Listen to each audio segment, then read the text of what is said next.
ଗଣପର୍ବ ଚଇତି 2025 ପାଳିତ। ରାୟଗଡ଼ା ଜିଲ୍ଲା ଗୁଡ୍ଡାରୀ ବ୍ଲକ ନୂଆ ବସଷ୍ଟାଣ୍ଡଠାରେ ଗଣପର୍ବ ଚଇତି 2025 ଧୁମଧାମରେ ପାଳିତ ହୋଇଯାଇଛି। ବିଡିଓ ସୁଶ୍ରୀ ସୁଚିସ୍ମିତା ବେହେରାଙ୍କ ଅଧ୍ୟକ୍ଷତାରେ ଆୟୋଜିତ କାର୍ଯ୍ୟକ୍ରମରେ ପ୍ରଥମେ କଳସ ସ୍ଥାପନା ଓ ପ୍ରଦର୍ଶିତ ଷ୍ଟଲଗୁଡ଼ିକ ବିଧାୟକ ସତ୍ୟଜିତ ଗମାଙ୍ଗ ଉଦ୍ଘାଟନ କରିଥିଲେ। ପରବର୍ତ୍ତୀ ସମୟରେ ମଞ୍ଚାସୀନ ଅତିଥିମାନେ ପ୍ରଭୁ ଶ୍ରୀ ଜଗନ୍ନାଥଙ୍କ ପ୍ରତିମୂର୍ତ୍ତିରେ ଦୀପ ପ୍ରଜ୍ୱଳନ କରାଯାଇଥିଲା। ଏହାପରେ ସାଂସ୍କୃତିକ କାର୍ଯ୍ୟକ୍ରମ ପାଇଁ ଗୁଡ୍ଡାରୀ ବ୍ଲକ ଅନ୍ତର୍ଗତ ବିଭିନ୍ନ ବିଦ୍ୟାଳୟରୁ ଛାତ୍ରଛାତ୍ରୀ ସମେତ 9ଗୋଟି ଗ୍ରାମ ପଞ୍ଚାୟତରୁ ଶତାଧିକ କଳାପ୍ରେମୀ ଯୋଗଦେଇ ମଞ୍ଚରେ ନିଜ ନିଜର କଳା ପ୍ରତିଭା ପ୍ରଦର୍ଶନ କରିଥିଲେ।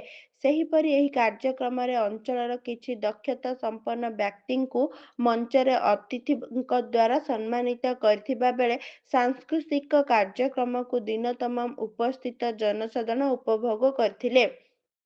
ଚଇତି ଉପଲକ୍ଷେ କ୍ରୀଡ଼ା ପ୍ରତିଯୋଗିତାରେ କୃତିତ୍ୱ ହାସଲ କରିଥିବା ପ୍ରତିଯୋଗୀଙ୍କୁ ମାନପତ୍ର ସହ ଅତିଥିମାନଙ୍କ ଦ୍ୱାରା ପୁରସ୍କୃତ କରାଯାଇଥିଲା।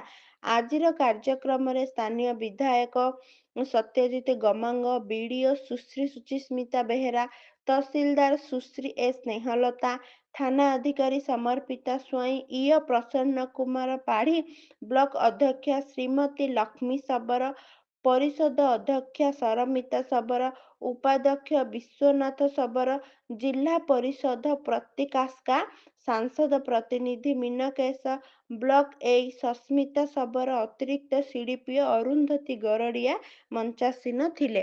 ଗୁଡ୍ଡାରୀ ବ୍ଲକ 9ଗୋଟି ସରପଞ୍ଚ ଓ ସମିତି ସଭ୍ୟ ଉପସ୍ଥିତ ଥିଲେ। ଏହି କାର୍ଯ୍ୟକ୍ରମରେ ପ୍ରଧାନ ଶିକ୍ଷକ ଦିଲ୍ଲୀପ କୁମାର ଚୌଧୁରୀ ଏବଂ ବିସିସି ସୁନୀଲ କୁମାର ମିଶ୍ର ମଞ୍ଚ ପରିଚାଳନା କରିଥିଲେ।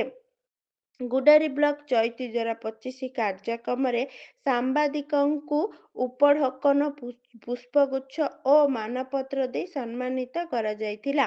ବ୍ଲକ ସ୍ତରୀୟ କଳା, ସାହିତ୍ୟ, ସଂସ୍କୃତି ଏବଂ ପରମ୍ପରାର ଗଣପର୍ବ ଚଇତି 2025 ଅବସରରେ ଶତାଧିକ ଜନସାଧାରଣ ଉପସ୍ଥିତ ଥିଲେ।